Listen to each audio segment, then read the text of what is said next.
Assalamualaikum warahmatullahi wabarakatuh. Segala puji bagi Allah Subhanahu wa Ta'ala, Tuhan yang telah menyempurnakan agama ini dan menjaga kemurniannya hingga akhir zaman. Salawat serta salam semoga senantiasa tercurah kepada junjungan kita, Nabi Muhammad sallallahu alaihi wasallam, sang penutup para nabi dan rasul. Selamat datang kembali sahabat beriman, di ruang di mana kita akan menelusuri sebuah jejak sejarah yang kompleks, sensitif, namun sangat penting untuk kita pahami bersama, yaitu tentang lahirnya sebuah gerakan yang hingga hari ini terus menjadi sumber perdebatan sengit di tengah-tengah umat Islam. Sebelum kita melangkah lebih jauh, saya ingin mengajak sahabat sekalian untuk menjadi bagian dari perjalanan dakwah kita dengan menekan tombol like, memberikan komentar yang bijaksana, dan tentu saja subscribe agar kita dapat terus bersama-sama mengkaji berbagai isu penting lainnya. Sahabat beriman, India pada abad ke-19 adalah sebuah tanah yang sedang bergolak hebat. Kekaisaran Mughal yang pernah berjaya selama ratusan tahun kini telah runtuh tak bersisa. Sementara itu, kekuatan imperialis Inggris dengan bendera kolonialnya merajalela, menancapkan kuku kekuasaannya di hampir seluruh daratan Hindustan. Kaum muslimin yang dahulu pernah memegang kendali peradaban di wilayah itu, kini hidup dalam keterpurukan, penuh dengan kegelisahan dan kehilangan arah. Di tengah situasi yang penuh keputusasaan itulah, muncul berbagai gerakan kebangkitan agama. Sebagian kelompok menekankan pentingnya jihad fisik untuk melawan penjajah Inggris. Sebagian lagi memilih jalan yang lebih lunak, berfokus pada pendidikan dan reformasi sosial untuk mengangkat kembali martabat umat. Dari kegaduhan dan kebingungan sejarah itulah, lahirlah seorang tokoh yang kelak akan menimbulkan sebuah kontroversi yang sangat panjang dan memecah belah dalam sejarah Islam modern, yaitu Mirza Ghulam Ahmad. Mirza Ghulam Ahmad lahir pada tahun 1835 di Kadian, sebuah kota kecil yang terletak di wilayah Punjab, India. Keluarganya berasal dari kalangan bangsawan lokal yang pernah berjaya di masa lalu, namun pada saat kelahirannya mereka telah kehilangan banyak kekuasaan dan pengaruh akibat cengkeraman penjajahan Inggris. Mirza tumbuh dalam lingkungan keluarga yang cukup religius, dengan akses yang baik pada pendidikan agama Islam serta sastra Persia dan Arab. Sejak masa mudanya, ia sudah dikenal sebagai pribadi yang gemar berdebat soal-soal keagamaan, sangat rajin menulis dan tekun membaca berbagai kitab. Tidak jarang, ia terlibat dalam adu argumen yang sengit dengan para misionaris Kristen dan para pemuka agama Hindu yang pada masa itu juga sedang gencar-gencarnya menyebarkan ajaran mereka di tengah masyarakat India yang majemuk. Pada masa remajanya, Mirza Ghulam Ahmad tidaklah terlalu menonjol jika dibandingkan dengan tokoh-tokoh reformis Muslim lainnya yang lebih dulu terkenal. Namun secara perlahan, namanya mulai dikenal luas melalui tulisan-tulisannya yang tajam dan argumentatif, terutama yang menyerang keyakinan para misionaris Kristen. Ia menulis sebuah karya besar yang berjudul Barahin-i Ahmadiyah, sebuah buku berjilid-jilid yang berisi pembelaan intelektual terhadap ajaran Islam sekaligus bantahan yang sistematis terhadap berbagai agama lain. Buku ini berhasil menarik perhatian banyak orang, membuat Mirza Ghulam Ahmad dianggap sebagai seorang pahlawan, seorang pembela Islam yang gagah berani di tengah gempuran ideologi asing yang terus menggerogoti iman umat.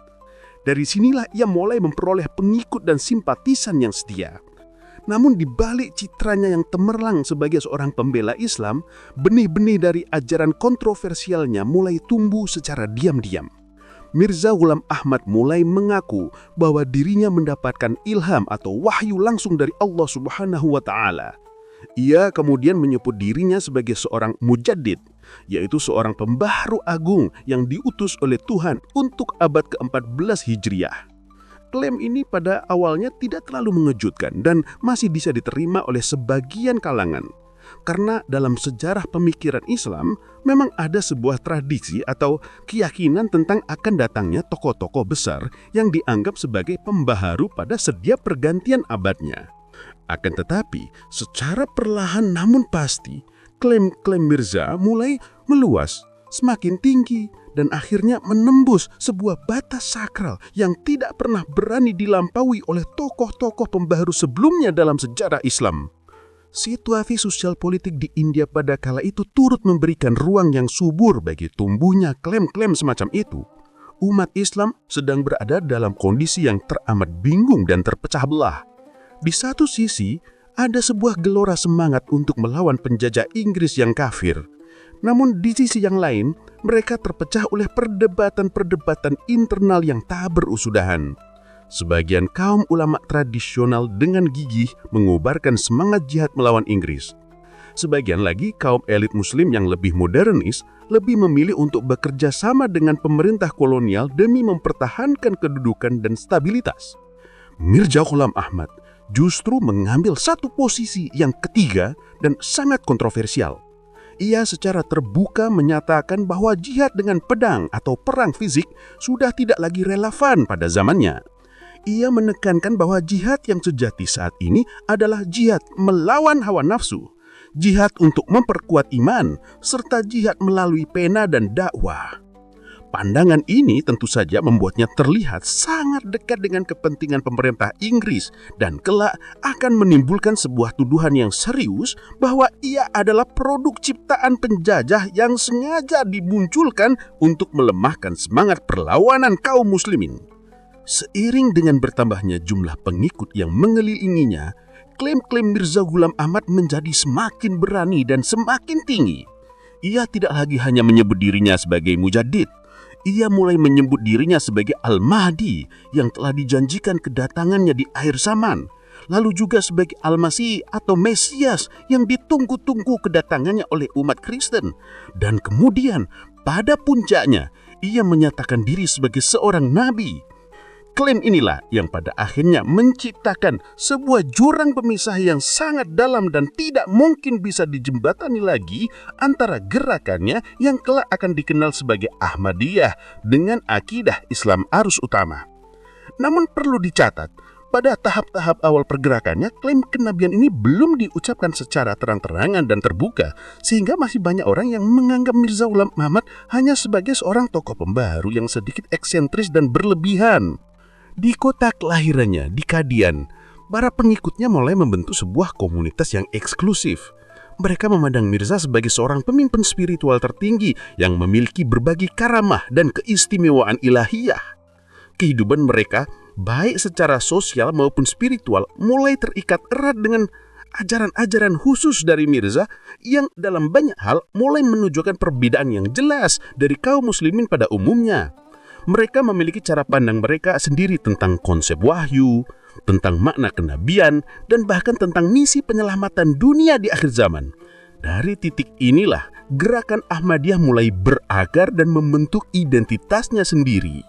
Secara sosial, pengaruh Ahmadiyah menjadi semakin terasa di penghujung abad ke-19. Mirza Ghulam Ahmad mulai mengatur struktur organisasi pengikutnya dengan rapi, mengirimkan para misionarisnya ke berbagai daerah dan membentuk basis-basis dakwah yang terpusat.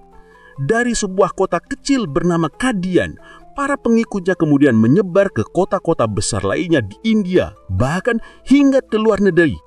Namun pada saat yang sama, kontroversi yang mengelilinginya juga semakin membesar. Para ulama terkemuka di seluruh India mulai mengeluarkan bantahan-bantahan keras terhadap ajarannya. Sebagian dari mereka bahkan menulis kitab-kitab khusus yang tebal untuk menolak dan membantah setiap klaim yang dibuat oleh Mirza. Namun bagi para pengikutnya yang setia, gelombang penolakan dari para ulama itu justru dianggap sebagai sebuah bukti kebenaran. Mereka percaya penolakan itu adalah sebuah tanda bahwa Mirza adalah sosok yang benar-benar diutus oleh Tuhan untuk menguji keimanan umat di akhir zaman. Tahun-tahun terakhir dari kehidupannya diwarnai dengan berbagai proklamasi besar yang semakin menegaskan posisinya. Mirza menulis puluhan buku dan di dalamnya ia secara eksplisit menyatakan bahwa dirinya adalah seorang nabi yang datang bukan untuk membuat sebuah agama baru, melainkan untuk menyempurnakan dan memenangkan Islam di atas semua agama lain. Klaim ini, sahabat beriman, jelas-jelas berlawanan secara frontal dengan salah satu pilar keyakinan paling fundamental dalam Islam, yaitu keyakinan mayoritas mutlak umat Islam bahwa Nabi Muhammad SAW adalah penutup para nabi, khatam an-nabiyyin. Tidak ada lagi nabi dalam bentuk apapun setelah beliau. Allah Subhanahu wa Ta'ala telah berfirman dengan sangat jelas dalam Al-Quran, surat Al-Ahzab ayat 40. "Ma kana Muhammadun aba ahadin min rijalikum, walakin Rasulullah wa khataman nabiyyin, wa kana Allahu bikulli syai'in alima." Artinya, Muhammad itu sekali-kali bukanlah bapak dari seorang laki-laki di antara kamu, tetapi dia adalah Rasulullah dan penutup nabi-nabi, dan adalah Allah Maha mengetahui segala sesuatu. Perbedaan akidah yang fundamental inilah yang kelak akan menjadi titik utama mengapa gerakan Ahmadiyah dianggap sesat. Sepeninggal Mirza Ghulam Ahmad pada tahun 1908, para pengikut setianya menghadapi sebuah persoalan yang sangat besar dan mendesak. Bagaimana kelanjutan dari gerakan yang telah ia bangun dengan susah payah? Pada saat itu, para pengikutnya sudah tersebar di banyak daerah, mulai dari jantungnya di Punjab hingga ke beberapa kota besar lain Hindia. Untuk menjaga kelangsungan dan kesatuan gerakan, mereka pun sepakat untuk mengangkat seorang penerus dengan sebutan Khalifah, meniru sistem kepemimpinan dalam sejarah awal Islam. Maka lahirlah sistem kekhalifahan dalam Ahmadiyah, sebuah struktur kepemimpinan terpusat yang masih bertahan kokoh hingga hari ini. Khalifah pertama mereka, Hakim Nuruddin, berusaha untuk melanjutkan visi Mirza Ghulam Ahmad sambil menata organisasi agar menjadi lebih solid dan lebih terstruktur. Namun, seiring dengan berjalannya waktu, perbedaan pandangan dan penafsiran di dalam tubuh Ahmadiyah sendiri ternyata tidak bisa dihindarkan. Salah satu titik paling kontroversial dalam sejarah Ahmadiyah yang menjadi sumber utama perdebatan adalah soal klaim kenabian sang pendiri. Mirza Ghulam Ahmad sendiri di akhir masa hidupnya sudah sering mengeluarkan pernyataan-pernyataan yang terkesan ambigu. Di satu sisi, ia dengan tegas menolak disebut membawa sebuah agama atau syariat yang baru. Ia mengatakan bahwa syariat Islam yang dibawa oleh Nabi Muhammad SAW tetap berlaku secara sempurna, dan ia hanya datang untuk memperbaharui dan menegakkan kembali iman umat. Tetapi di sisi yang lain, ia berulang kali menegaskan bahwa dirinya adalah seorang nabi meskipun dengan derajat yang berbeda dari Nabi Muhammad.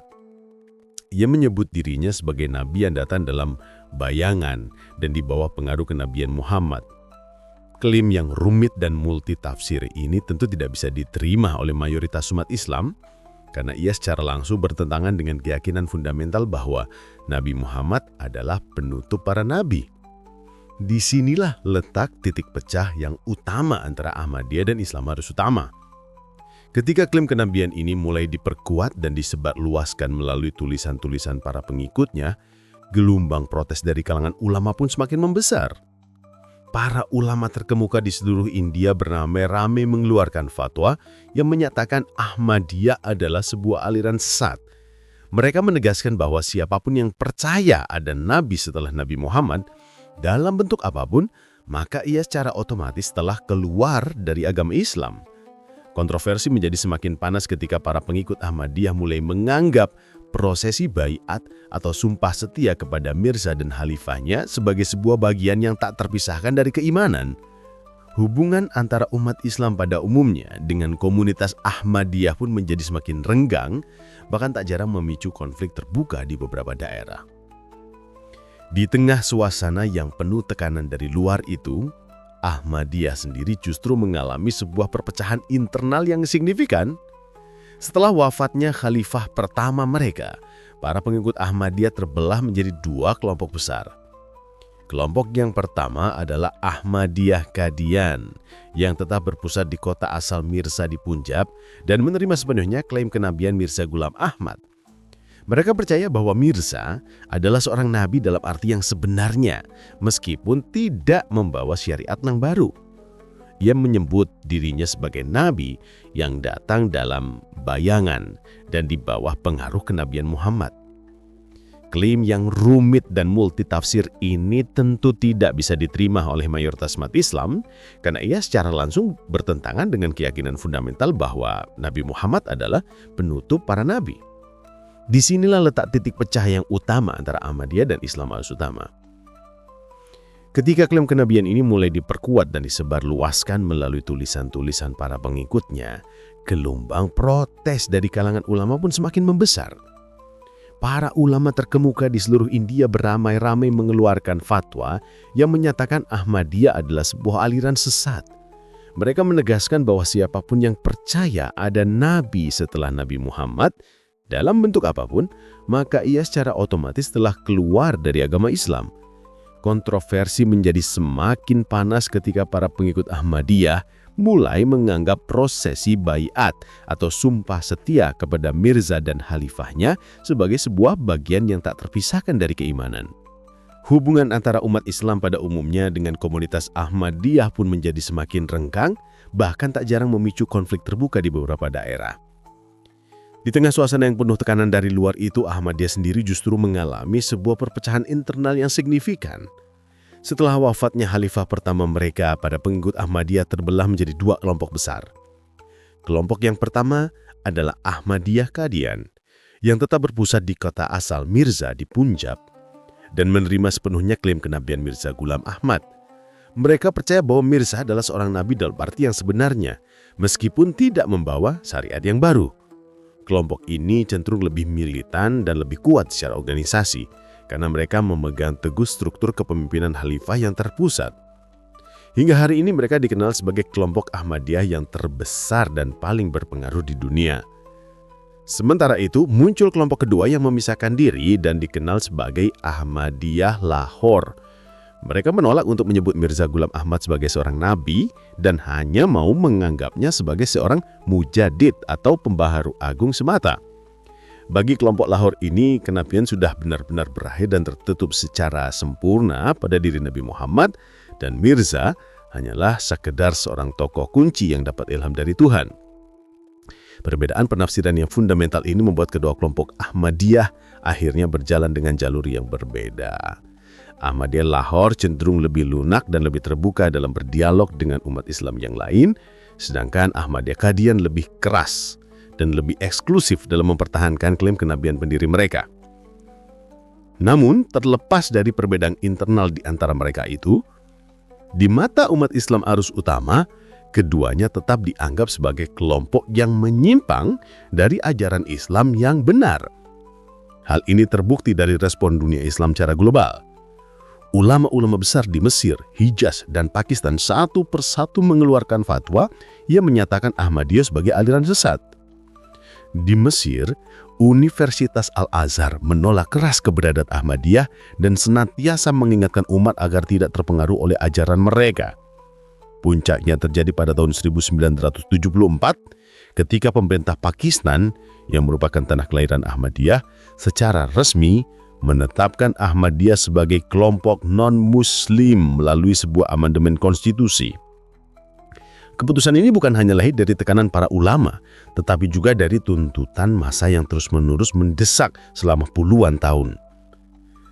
Sejak saat itu, para pengikut Ahmadiyah di Pakistan hidup dalam keterbatasan yang sangat berat. Mereka dilarang secara hukum untuk menyebut diri mereka Muslim, dilarang menamakan tempat ibadah mereka sebagai masjid, dan dilarang menyebarkan ajaran mereka secara terbuka. Di awal abad ke-20, saat Indonesia masih berada di bawah kecaman kolonial Belanda, situasi umat Islam di tanah air penuh dengan dinamika. Dalam konteks inilah, Ahmadiyah mulai menjejakkan kakinya di bumi Indonesia. Catatan sejarah menyebutkan bahwa ajaran Ahmadiyah pertama kali diperkenalkan di Hindia Belanda sekitar tahun 1920-an, masuk melalui jalur literatur dan para misionaris yang dikirim langsung dari India. Strategi yang mereka gunakan di Indonesia pada awalnya cukup berbeda. Mereka tidak langsung mengusung klaim kenabian Mirza Ghulam Ahmad secara terbuka, melainkan lebih menekankan pada dakwah intelektual, penerbitan buku dan diskusi-diskusi modern pada saat itu. Dengan cara itu, Ahmadiyah berhasil menarik simpati dari sebagian kalangan terpelajar yang haus akan bacaan-bacaan keislaman yang lebih modern pada saat itu. Meskipun jumlahnya tidak pernah sebesar organisasi Islam arus utama seperti NU atau Muhammadiyah, kehadiran Ahmadiyah sejak awal tidak pernah berjalan mulus. Para ulama lokal mulai mencium adanya kejanggalan dalam ajaran mereka, terutama ketika klaim kenabian sang pendiri mulai terdengar. Puncak ketegangan terjadi pada tahun 1980. Ketika Majelis Ulama Indonesia atau MUI mengeluarkan sebuah fatwa resmi yang menyatakan Ahmadiyah adalah aliran sesat dan menyesatkan. Fatwa tersebut menjadi sebuah penegasan yang sangat keras bahwa Ahmadiyah tidak boleh lagi mengatasnamakan diri mereka sebagai bagian dari umat Islam. Tetapi begitu Ahmadiyah di Indonesia tetap bertahan. Mereka bahkan semakin terorganisir dengan membentuk Jamaah Ahmadiyah Indonesia atau JAE secara resmi yang kemudian tercatat di pemerintah sebagai sebuah badan hukum. Status inilah yang membuat konflik menjadi semakin rumit. Di satu sisi MUI dan mayoritas umat Islam sudah menganggap Ahmadiyah berada di luar Islam, tetapi di sisi lain negara melalui sistem hukumnya masih memberikan ruang bagi Ahmadiyah untuk tetap beraktivitas sebagai sebuah kelompok keagamaan. Akibatnya, ketegangan antara umat Islam dengan komunitas Ahmadiyah pun sering meletup di berbagai daerah, terutama setelah era reformasi. Kasus-kasus penyerangan terhadap masjid dan pemukiman Ahmadiyah beberapa kali terjadi, meninggalkan luka sosial yang sangat dalam. Desakan publik yang kuat akhirnya menghasilkan sebuah surat keputusan bersama atau SKB 3 Menteri pada 2008 yang isinya pada intinya membatasi aktivitas dakwah Ahmadiyah. SKB ini melarang Ahmadiyah menyebarkan ajaran tentang adanya Nabi setelah Nabi Muhammad, namun tetap tidak membubarkan organisasi mereka. Keputusan ini kompromi yang lagi-lagi memicu perdebatan dan tidak memuaskan kedua belah pihak. Kehadiran Ahmadi di Indonesia tidak hanya menimbulkan persoalan teologis, tetapi juga sosial dan politik yang sangat pelik. Di satu sisi umat Islam mayoritas merasa memiliki kewajiban suci untuk menjaga kemurnian akidah dari pengaruh ajaran